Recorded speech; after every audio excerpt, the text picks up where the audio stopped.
আল্লাহ রাব্বুল আলামিন বলে, আমার বান্দারে, যদি তোমরা আমার প্রতি ঈমান রাখো, যদি আমার প্রতি বিশ্বাস রাখো আর আমার ইবাদত বন্দেগী করো, তাহলে আমি রব্বুল আলামিন তোমাদের যাবতীয় সব টেনশনগুলো দূর করে দেব। আমরা জিজ্ঞাসা করলেন, আল্লাহ কি টেনশন আপনি দূর করবেন? আল্লাহ রাব্বুল আলামিন বলেন, কিয়ামতের ময়দানে যখন সবাই ছুটাছুটি করবে, আল্লাহ রাব্বুল আলামিন বলেছেন, ইয়াউমা ইয়াফিরুল মারউ মিন আখিহি ওয়া উম্মিহি ওয়া আবিহি ওয়া সাহিবাতিহি ওয়া বানিহি।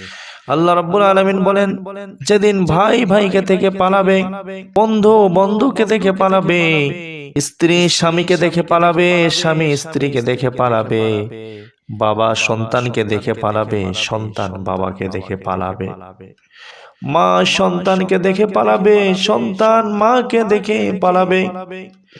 সন্তান সেদিন ডেকে ডেকে বলবে, মা, আমি তো তোমার সেই সন্তান যাকে মানুষ করতে গিয়ে, যাকে লালন পালন করতে গিয়ে রাতের ঘুম তুমি হারাম করেছো।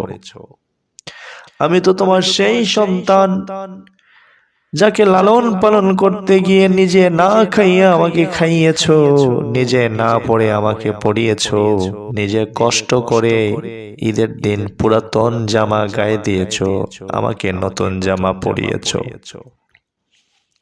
মা, আমি তো তোমার সেই সন্তান যে সন্তানকে খুশি করার জন্য নিজের জীবনকে তুমি বিসর্জন দিয়েছো। যখন আমি অসুস্থ হয়েছিলাম, সারা রাতের ঘুমকে তুমি হারাম করে দিয়ে আমার পাশে বসেছিলা। ও মা, আমি তো তোমার সেই সন্তান যে সন্তানকে পাওয়ার জন্য